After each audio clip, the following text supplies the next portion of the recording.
फिर बाद में वही लोग आके मेरे को कहते हैं मैडम जीएस निकल गया लेकिन सीसेट नहीं निकला। फिर उसके बाद भी मैं उनको कुछ नहीं कह सकती क्योंकि फिर अगले साल ही पेपर देंगे ना, ऐसा है। नहीं मैं तुम लोग को भेजना नहीं चाहती, मैं सोचती मेरे को जबरदस्ती झेलो मत, मतलब अगर तुमको लग रहा है तकलीफ हो रही है तो मत बैठो क्लास में इस टाइप का, क्योंकि शायद दूसरी तीसरी बार पढ़ रहे हो तुम लोग सेम टॉपिक ना, इसीलिए।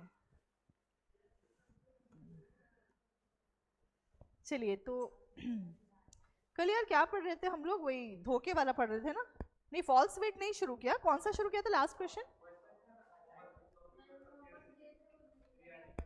होमवर्क भी नहीं बना?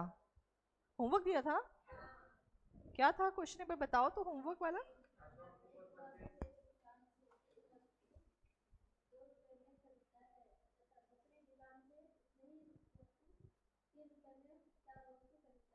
हम्म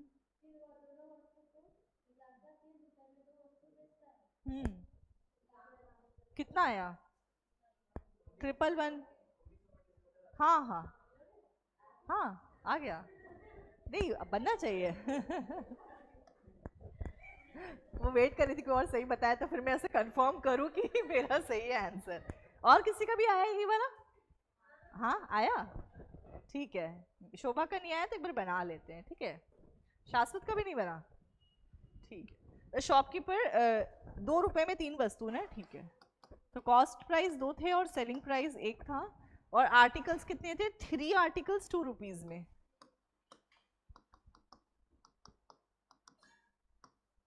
फिर उसके बाद सेकंड है 3 रुपीज में 4 आर्टिकल्स, और लास्ट जो है दैट इज 3 रुपीज में 2 आर्टिकल्स, ठीक है।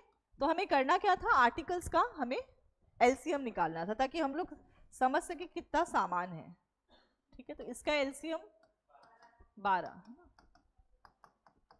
तो सबको हम नहीं, इसको हम 24 करेंगे, क्यों? क्योंकि वो कह रहे हैं कि दोनों को मिला करके तीसरी जगह पे बेच दिया गया, ठीक है। तो 3 सामान खरीदने के लिए हमको 2 रुपए लगते हैं, तो 12 सामान करना मतलब उसका 4 टाइम्स सामान खरीदने जा रहे हैं, तो कितना लगेगा?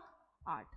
सिमिलरली यहाँ 4 सामान खरीदने के लिए 3 रुपए देने पड़ते हैं, पर हमको तो 12 सामान खरीदने हैं, मतलब उसका 3 टाइम्स ज्यादा, तो पैसे भी 3 टाइम्स 9। और यहाँ पर जो है ना 2 सामान के पीछे 3 रुपए मिल रहे हैं, हाँ, लेकिन सामान कितना है अब? 12 टाइम्स। तो यही किया होगा, सबका यही कैलकुलेशन बना है। तो 8 और 9 कितना हो गया आपका? 17। मतलब जो सामान खरीदा गया था वो 17 रुपए में खरीदा गया था, लेकिन जब बेचने गए तो कितने में बिका? 36 में। और नीचे हम हमेशा क्या लिखेंगे? जितने में खरीदा गया था, ठीक है। और डिफरेंस अगर देखें तो 17, 27, 37, 19 का डिफरेंस है, इसका मतलब 1900 डिवाइडेड बाई 17। तो ये आपका ना कुछ 111 के आसपास डेसिमल में आएगा, ठीक है। 111 के आसपास डेसिमल में आएगा, अप्रोक्सीमेट 111.6%। 17 से कैंसिल वैसे भी पॉसिबल नहीं है, क्योंकि एक ये प्राइम नंबर है, प्राइम नंबर जब भी होता है तो आपको परफेक्ट आंसर मिल ही नहीं सकता। क्लियर है अभी? इसी का एक और क्वेश्चन हम लोग करते हैं, फिर नया शुरू करेंगे। लिखिए यहाँ पे बोर्ड, इसको नोट कर लिया, ठीक है। ये शोभा के लिए साइड में कर देते हैं, हो गया शोभा, ठीक है। तो इसी का क्वेश्चन मैं बोर्ड में भी लिख रही हूँ डेटा, ताकि मिसमैच ना हो, ठीक है। तो डेटा ये है कि एक दुकानदार 2 रुपए के भाव से 3 वस्तुएं खरीदता है। A shopkeeper purchases 3 articles at every 2 rupees. 3 articles, every 3 articles in 2 rupees, ठीक है। और वह दुगनी वस्तुएं किसी अन्य जगह से, और लिखा नहीं शोभा, एक दुकानदार प्रति 3 वस्तुएं 2 रुपए के भाव से खरीदता है, ठीक है। इंग्लिश वाले लिख लिया, shopkeeper purchases every 3 article for ₹2, और दुगनी वस्तुएं किसी अन्य जगह से and twice quantity from another place, दुगनी वस्तुएं किसी अन्य जगह से प्रति 4 वस्तु 3 रुपए के हिसाब से खरीदता है, प्रति 4 वस्तु 3 रुपए के हिसाब से खरीदता है, ठीक है। दुगनी वस्तुएं जरूर लिखिएगा। और इन सब को मिला के इंग्लिश में लिख लिया. And from another place purchases twice quantity every 4 articles for rupees 3, every 4 articles for rupees 3 and sold them all every 6 article for rupees 7, और उन सबको मिलाकर प्रति 6 वस्तु 7 रुपए के हिसाब से बेच देता है. every 6 article for rupees 7. ठीक है. फिर वही फाइंड प्रॉफिट और लॉस. तो यहां पर क्या चेंज करना है, सिर्फ इतना सा कि यदि यहां एलसीएम 12 आ रहा है, ठीक, पहली दुकान से मान लेते हैं 12 सामान खरीदा. आपने क्वेश्चन में क्या लिखा है कि दुगना सामान दूसरी दुकान से खरीदा, ट्वाइस क्वांटिटी. इसका मतलब इस दुकान से कितना सामान खरीदा, 24, और सबको मिला के बेच दिया. सबको मिला के मतलब इन दोनों सामान को मिला के, तो कितना सामान हो गया, सिर्फ इतना ही डिफरेंस है, बाकी क्वेश्चन सेम है. ठीक है, बनाइए और बताइए कितना परसेंट. परफेक्ट आंसर फिर नहीं आएगा क्योंकि नीचे 13 आ जाएगा. हाँ, 4 into 2 नहीं, मतलब बताने के लिए लिखा था ट्वाइस क्वांटिटी. मतलब ट्वाइस क्वांटिटी मतलब 12 था तो उसका डबल क्वांटिटी दूसरी दुकान से लिया 24. आधी क्वांटिटी कहता तो आप 6 लिख देते. ठीक है,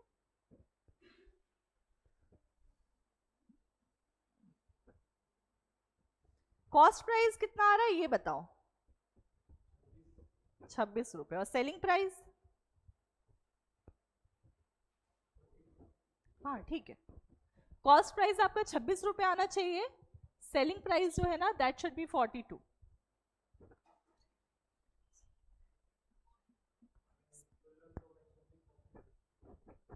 ठीक, चलेगा चलेगा, मतलब यहीं पर ले जाके छोड़ दो, आगे नहीं करोगे तो चलेगा. ठीक है, सेम प्रोसेस अपनाओ. ठीक है, यहां पर ये एलसीएम 12 था, 12 का डबल 24 और सबको मिला के 36 कर दिया आपने. और इसके बाद फिर कैलकुलेशन में देखोगे तो 3 4s are 12, तो यहां भी 4 से मल्टीप्लाई.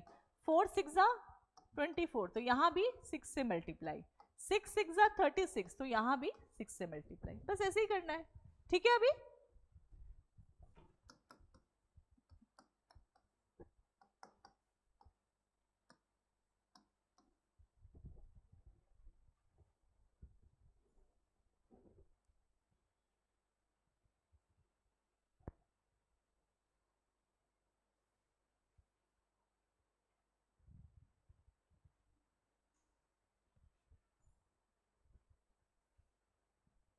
26 रुपए और 42 रुपए है ना, इसका डिफरेंस जो बन रहा है वो है 16 रुपए.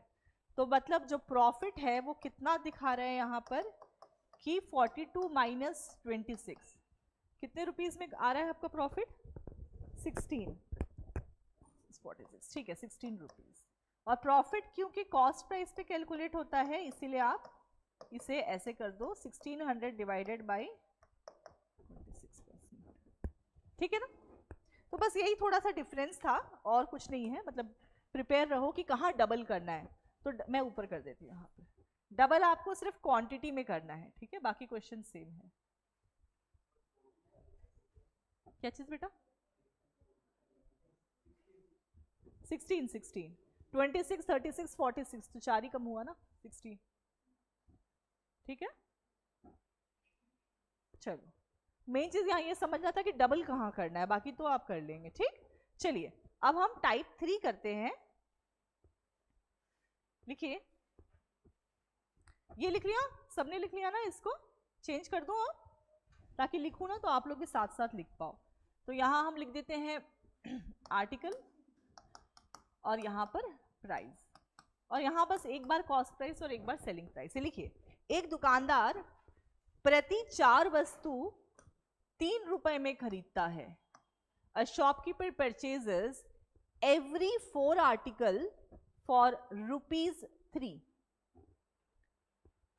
ठीक, और प्रति 3 वस्तु 4 रुपए के हिसाब से बेच देता है. प्रति 3 वस्तु 4 रुपए के हिसाब से बेच देता है. And sold every 3 article for ₹4.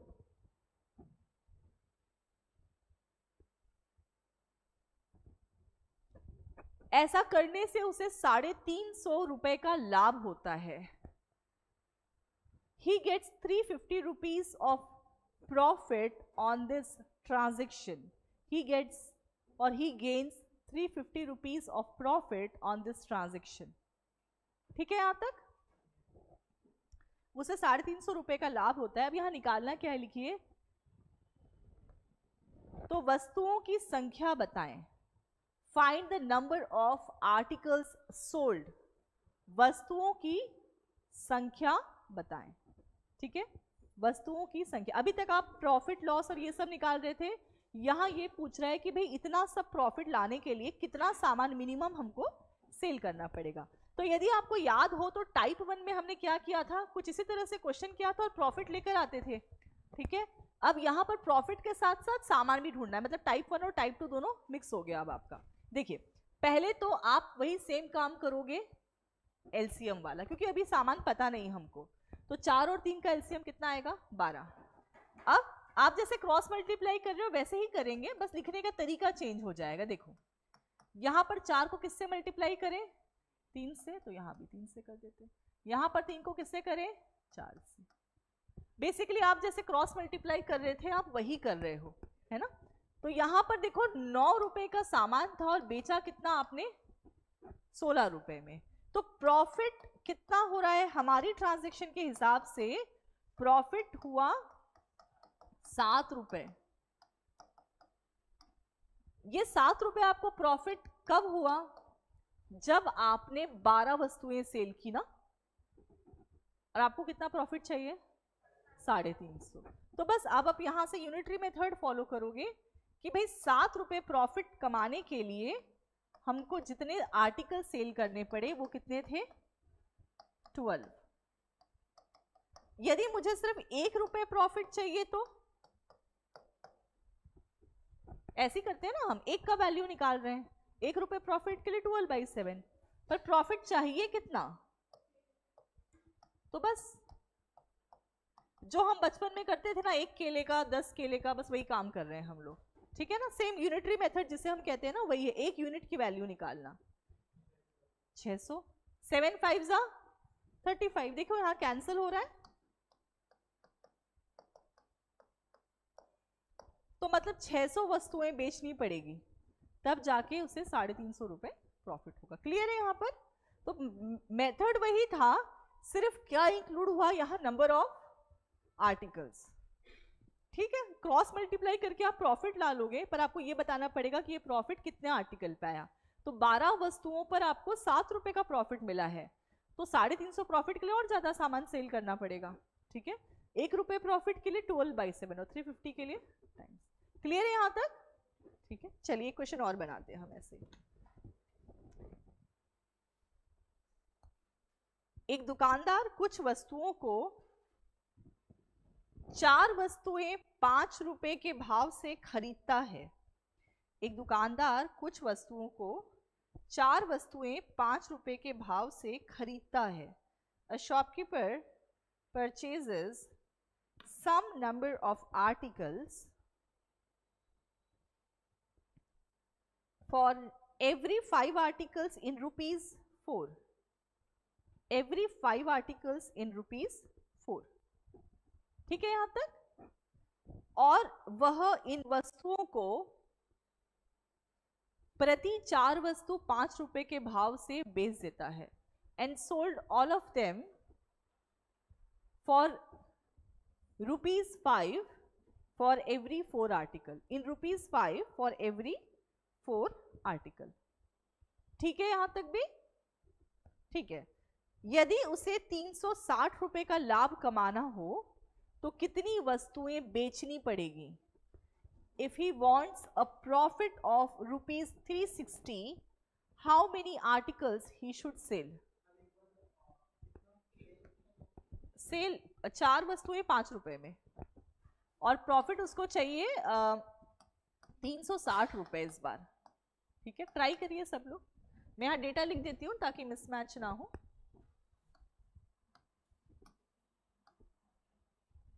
और प्रॉफिट जो चाहिए दैट शुड बी 360 रुपीज.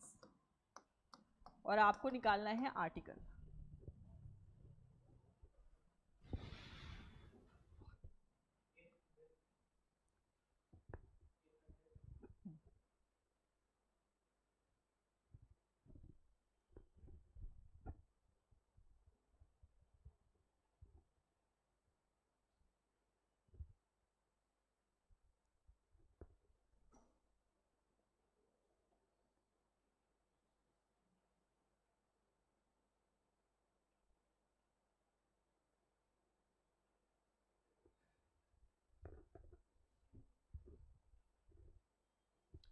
आप लोग मेरे को बताइए कितने सामान पे कितना प्रॉफिट बन रहा है, जिनका नहीं बना उनके लिए प्रॉफिट कितना बन रहा है? 9 रुपीज। और सामान कितना सेल करना पड़ रहा है उसके लिए? 20, क्योंकि 5 और 4 का और कुछ नंबर बनता ही नहीं है, सबसे छोटा नंबर 20 बनता है। तो देखिए 9 रुपए प्रॉफिट के लिए 20 सामान बेचना पड़ रहा है। 1 रुपए प्रॉफिट के लिए 20/9 और 360 रुपए के लिए इंटू 360।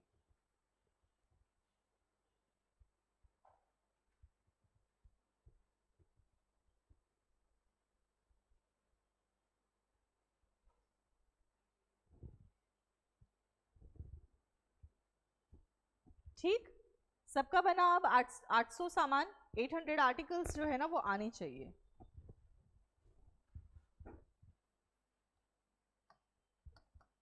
यहाँ पर हम 20 लिख देते हैं इसको, और 20 बनाने के लिए यहाँ 4 और यहाँ पर 5, मतलब 16 रुपए में खरीदा गया सामान 20 और 25 में बेचा गया, तो प्रॉफिट हुआ 9 रुपए। तो आप क्या कहोगे कि 9 रुपए प्रॉफिट के लिए कम से कम 20 सामान सेल करने पड़ेंगे।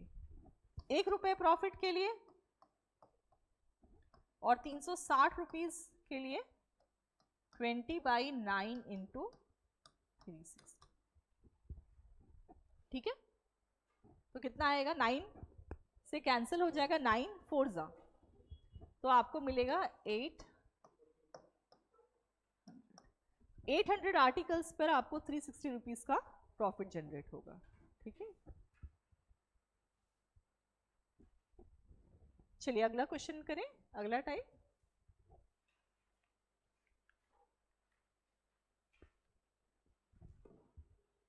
लिखिए, नेक्स्ट टाइप में लिखिए use of false weight. Use of false weight, गलत माप या गलत वजन का प्रयोग।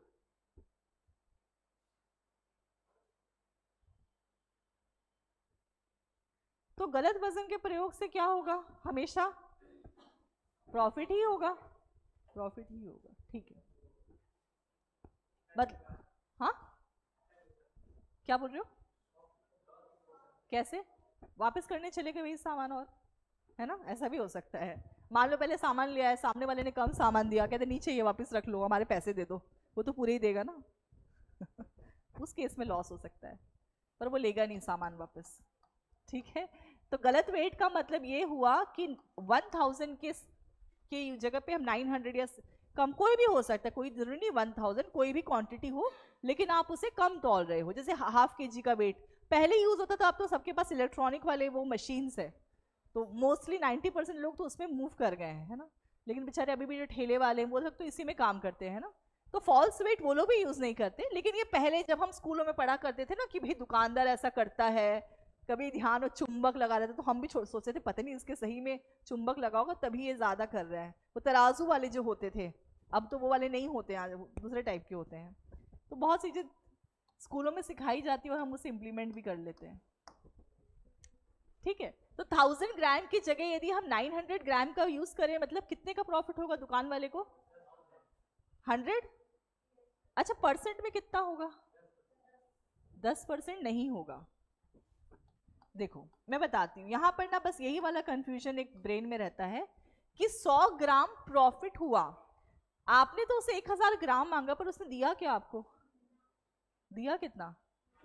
तो उसके दुकान से कितने कॉस्ट प्राइस का सामान गया? सिर्फ उसके लिए तो 900 ग्राम था। प्रॉफिट वो कमा रहा है, आप कुछ नहीं कमा रहे, आप सिर्फ उसको पैसे दे के आ रहे हो, आप प्रॉफिट नहीं कमा रहे, आप सिर्फ सामान लेके आ रहे हो। प्रॉफिट तो वो कमा रहा है ना, लेकिन वो आप देखेगा कि भाई मैं जब 900 ग्राम का सामान बेचूंगा तब मुझे उस पे 100 ग्राम का प्रॉफिट होगा। पैसे की बात नहीं हो रही, पैसा एक अलग चीज है।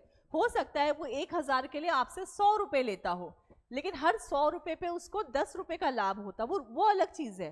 पर यहां पर ध्यान दीजिएगा, जितना सामान आपका शॉप से गया ना, जितना कॉस्ट प्राइस पर सामान आपके शॉप से गया, उसी पे हमेशा कैलकुलेशन होगी, नहीं तो 10% आंसर आएगा जो कि गलत होगा। ठीक है, अब यहां कितना आंसर आएगा?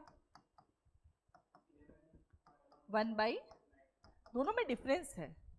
ठीक है, 1000 पे कैलकुलेशन इसलिए नहीं करना कि 1000 आपने मांगा पर उसने दिया नहीं ना, उसके शॉप से जितना वेट का सामान गया हमेशा हम नीचे वही वाला वेट रखेंगे, ये ध्यान रखना, एक बड़ा इंपॉर्टेंट है, ठीक है, कि जितना कॉस्ट प्राइस का सामान आपने लिया शॉपकीपर से, मतलब लिया तो आपने ज्यादा बट उसे दिया नहीं, तो जितना उसके शॉप से सामान कम हुआ ना उतना ही आपका प्रॉफिट रहेगा, ठीक है। तो यहाँ पर 100 इसलिए लिखा कि 100 डिफरेंस था, यहाँ डिफरेंस लिख देते हैं, लेकिन नीचे जो है ना वो कॉस्ट प्राइस का, जितना कॉस्ट प्राइस का सामान गया वही, सेलिंग प्राइस की बात ही नहीं हो रही, उसने आपको दिया ही नहीं उतना सामान। क्लियर है? सिर्फ ये आपको बड़ा इंपॉर्टेंट चीज याद रखना है, बाकी तो जैसा बनता है वैसे ही क्वेश्चन बनेगा, कॉस्ट प्राइस पे ही प्रॉफिट कैलकुलेशन होती है, ठीक है। बनाए एक क्वेश्चन, लिखिए, एक दुकानदार अपनी वस्तु को क्रय मूल्य पर बेचता है। अच्छा ये बताओ इस बात का मतलब क्या हुआ कि दुकानदार अपनी वस्तु को क्रय मूल्य पर बेचता है? मतलब वो आपसे कहता है कि मैं 10 रुपए का सामान लाया लेकिन मैं आपको 10 रुपए में बेच रहा हूं, मेरा कोई फायदा नहीं है, लेकिन वो एटलीस्ट आपको 9 रुपए का सामान आपको तभी भी उसका फायदा है ना, तो इसका यही मतलब हुआ, ठीक है। A shopkeeper sold his article at cost price but uses 760 grams of false weight, लेकिन वह 1 केजी के स्थान पर 960 ग्राम बाट का प्रयोग करता है and uses 960 grams of false weight in place of 1 kg. उसका लाभ प्रतिशत कितना होगा?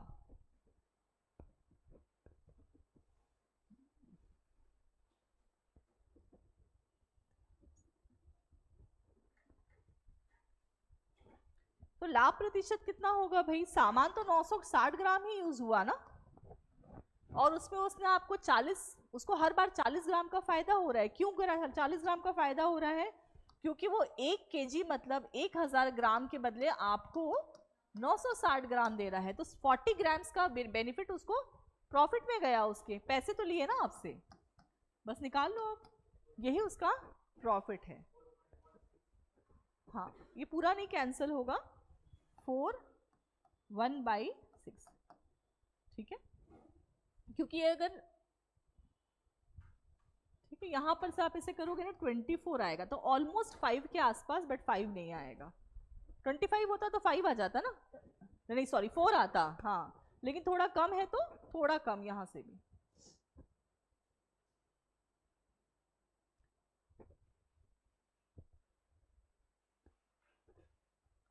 क्लियर है? अब ये करें अगला क्वेश्चन।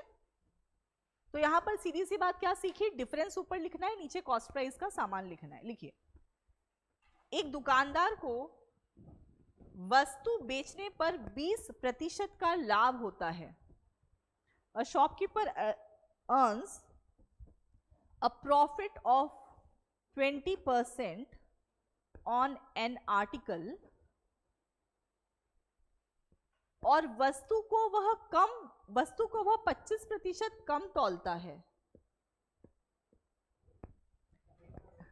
हाँ, एक दुकानदार को एक वस्तु बेचने पर 20% का लाभ होता है और वस्तु को वह 25% कम तौलता है, and weights the article 25% less. What is his net profit? उसका कुल लाभ कितना होगा? यहां 2 बार उसको लाभ मिला कि नहीं? 100 का यदि सामान है कॉस्ट प्राइस, उसको बेच कितने में रहा है वो, तो यहां तो 20% का लाभ पहले ही उसको मिल गया, लेकिन दे भी नहीं रहा आपको 100 का सामान, दे कितने का रहा है? 25% लेस। मतलब यहां पर भी उसको और 25% का लाभ हुआ, क्योंकि आपको कम सामान दे रहा है।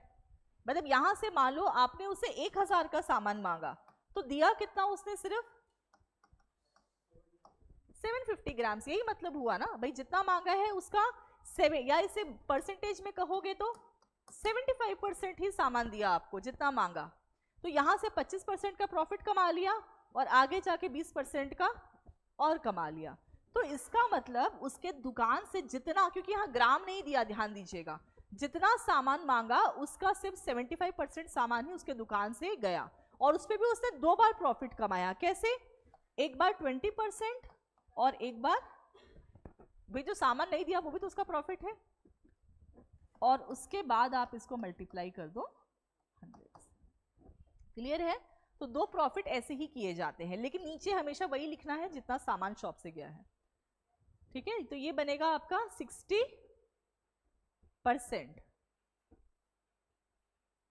उसका जो नेट प्रॉफिट है दैट इज 60%। देखो यहाँ 40, 75 और 100 कैंसिल हो जाते हैं ना आपस में, 4 और 3। क्लियर है? क्यों इतना ज्यादा प्रॉफिट आ रहा है? क्योंकि हम 75 से कंपेयर कर रहे हैं, हम 100 से कंपेयर नहीं कर रहे। ठीक है, हम जिससे कंपेयर करते हैं भाई 75 रुपीज में उसको 45 रुपीज का फायदा हो रहा है। ठीक है, ज्यादा ही हो रहा है 35%। 35 तो उसका आधा हो, उससे भी बहुत ज्यादा। क्लियर है? इसलिए 60% आ रहा है। तो गलत मत समझिएगा, सही है ये। आप देखो 75 रुपए पे उसको 45 रुपए का बेनिफिट हो रहा है, तभी तो 60% नेट प्रॉफिट आ रहा है। क्लियर है? चलिए करें अगला क्वेश्चन। सबको समझ में आया कैसे कैलकुलेट करना है? दोनों ऐड करना है, ध्यान देना दोनों प्रॉफिट थे इसीलिए ऐड करना है। अगला केस करते हैं, एक प्रॉफिट एक लॉस का। ठीक है, लिखिए। एक दुकानदार को एक वस्तु बेचने पर 5% की हानि होती है। A shopkeeper gets a loss of 5% on sale of an article, और वह वस्तु को 24% कम भी तौलता है। ठीक है, and weights the article 24% less, and weights the article 24% less. ठीक है, find his profit percent, उसका लाभ प्रतिशत कितना होगा। एक बार आप लोग ट्राई कीजिए, 25 आ रहा है।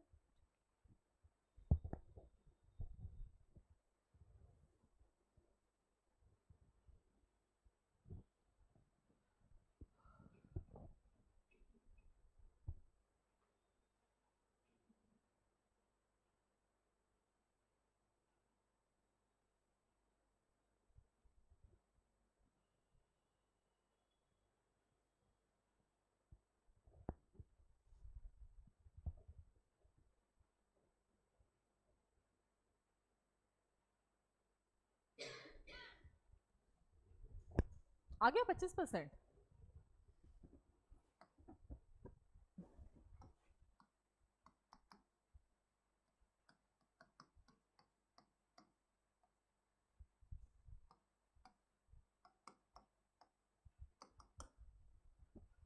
ठीक है, प्रॉफिट ज्यादा हो रहा है और लॉस कम हो रहा है, इसका मतलब तो प्रॉफिट होगा ना।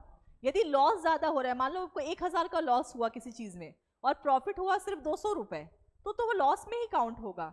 यहाँ पर प्रॉफिट ज्यादा हो रहा है और लॉस कम, इसका मतलब उसको 24 रुपए का प्रॉफिट होता यदि वो सामान कम तौलता, लेकिन उसको वो कह रहे हैं मुझे सामान बेचते वक्त ना 5% में पैसा कम ले रहा हूं, तो प्रॉफिट ज्यादा है और लॉस कम है। ठीक है, लेकिन है ना, तो ये 24 रुपए जो उसको लाभ होने वाला था अब वो कम हो गया। क्यों? क्योंकि उसको 5% का लॉस भी हुआ है, तो उसका प्रॉफिट अब कितना हो गया? ओनली 19%। ठीक है, यहां सब डेटा परसेंट में चल रहा है, लेकिन नीचे अगेन हमें उससे फर्क नहीं पड़ता कि प्रॉफिट लॉस, हमें ये फर्क पड़ता है कि सामान कितना सेल हुआ, क्योंकि फॉल्स वेट का क्वेश्चन है।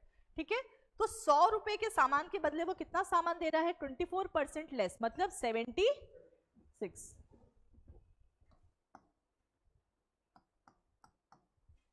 कितना आंसर आया है इसका? ठीक है, क्लियर है? तो प्रॉफिट ज्यादा है और लॉस कम है, तभी भी प्रॉफिट ही होगा। मतलब सोच लो आपको 24 रुपए का प्रॉफिट होने वाला था, लेकिन बीच में एक लॉस आ गया 5 रुपए का, तो अब जो प्रॉफिट है वो केवल 19 है। क्लियर है? और क्वेश्चन कर ले, एक क्वेश्चन और कर लेते। ठीक है, अगला इसी में कर लेते हैं, इसी टाइप में करिए। एक दुकानदार एक वस्तु को 20% लाभ पर बेचता है। A shopkeeper sold an article at 20% profit. ठीक है, और 1 केजी के स्थान पर 900 ग्राम बाट का प्रयोग करता है and uses a false weight of 900 grams in place of 1 kg and uses a false weight of 900 grams in place of 1 kg. उसका लाभ प्रतिशत बताइए.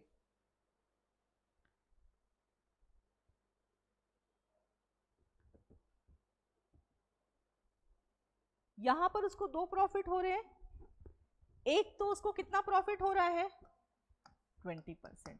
और अब हम वाली बात नहीं करेंगे, वो आपको फॉल्स वेट का प्रॉफिट नहीं पूछ रहा है. देखो 1000 का सामान था लेकिन दिया कितना उसने 900, मतलब हर 1000 पे उसको कितना प्रॉफिट हो रहा है. इसका मतलब हर सामान में से 10% का प्रॉफिट वो तो वैसे ही कमा रहा है ना, सामान सिर्फ बेचकर कमा रहा है. कहने का मतलब तो ये हुआ कि यदि 100 का सामान है तो वो दे कितना रहा है 80, और उस 80 तो नहीं 90 दे रहा है और उसमें 120 रुपए कमा भी रहा है. यही तो कहा ना उसने, 20 रुपए का लाभ भी मिल रहा है और सामान जो है वो कम भी दे रहा है. मतलब यहां से भी 10 रुपए का प्रॉफिट और यहां से भी 20 रुपए का प्रॉफिट, तो टोटल प्रॉफिट कितना हो गया 30, है ना. अगर आप ऐसे नहीं समझेंगे तो आप इस तरह से बना लीजिए कि 1000 के सामान पे उसको 10% उसका हिस्सा प्रॉफिट के रूप में मिलता है. हाँ, वो तब होता है जब हम पूरा फॉल्स वेट में बनाते हैं. यहाँ पर 2 पार्ट्स में प्रॉफिट है, ठीक है. यहाँ भी 900 होगा. देखो कहां पर होगा, एक तो ये 20% उसको सेल पे प्रॉफिट मिल रहा है, और ये वाला मैं इसलिए डिफरेंशिएट करवा रही हूँ कि ये वाला प्रॉफिट उसने इस 1000 पे कमाया. मतलब ऐसे बोल सकते हो कि 1000 प्राइस का सामान था, है ना, कोई सामान होगा मान लो 1000 रुपए किलो, उसमें से उसने दिया कितना, सिर्फ 900 का सामान दिया, तो 100 रुपए का उसको वहां पर प्रॉफिट मिला. रुपए में देखो, ठीक, तो परसेंट में कितना हो गया 10% और यहाँ 20%. दोनों में थोड़ा सा डिफरेंशिएट में हल्का सा, ठीक, क्योंकि मैं अगर वहां 900 लिखूंगी तो पूरा क्वेश्चन चेंज हो जाएगा. तो यहाँ प्रॉफिट कितना हुआ उसको 30%. अब आप लिखो कि सामान कितने परसेंट गया, केवल 90% सामान ही शॉप से गया. अब सब परसेंट में चल रहा है, जाना तो 100%, गया सिर्फ 90%. और अब इसके ऊपर आप 100 से मल्टीप्लाई करके इसका परसेंटेज. तो ये थोड़ा सा हिमांशु यहाँ पर थोड़ा सा डिफरेंशिएशन है, ठीक है. जब 2 प्रॉफिट एक साथ मिल रहे हैं तो वो वाला वैसे निकलेगा और ये वाला डायरेक्ट प्रॉफिट है, ठीक है. तो इसका आंसर आएगा 33.33%. ठीक है, इसको थोड़ा सा ध्यान दीजिएगा, दोनों में इतना सही डिफरेंस है. ये नीचे हम कब लिखेंगे हिमांशु, पूरी calculation last false weight calculation में, ठीक है.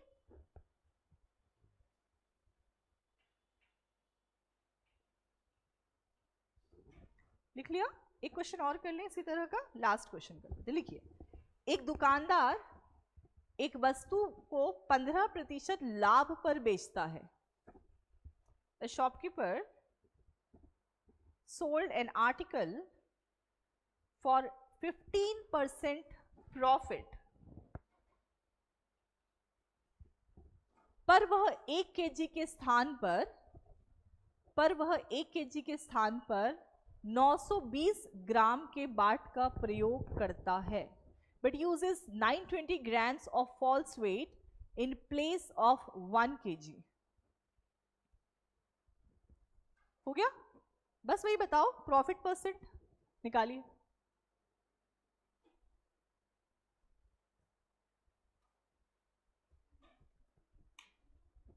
छूट गया शोभा, हो गया, बनाओ. 15% तो सामने लिखा है, बाकी का आप निकालिए. कितना प्रॉफिट हो रहा है, 80 ग्राम का प्रॉफिट हो रहा है हर 1000 ग्राम पे, ठीक.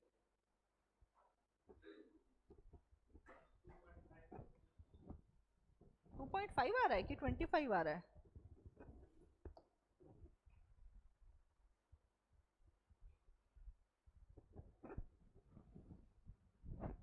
प्रॉफिट कितना आया हिमांशु, परसेंट में कितना आया 2.5 आ रहा है. इतना कम बेचारे को प्रॉफिट, बेचारा तो वैसे ही 15% कमा रहा है, और ऊपर से 2.5 कैसे आएगा, सोचो ज्यादा ही आएगा. 23 डिवाइडेड बाई 92% में चल रहा है सारा, अभी 90 लिखे थे ना नीचे, हाँ ठीक है ना, हाँ 25।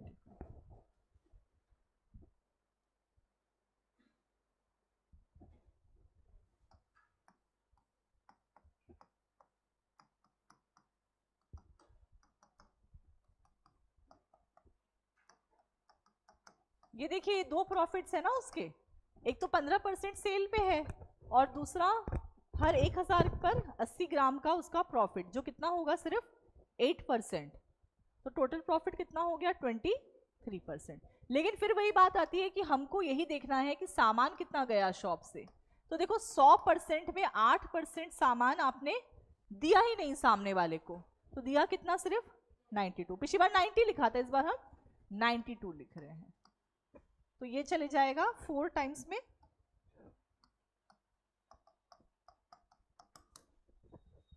क्लियर है? तो ये थोड़ा सा इस क्वेश्चन का वेरिएशन है जो आपको सीखना है।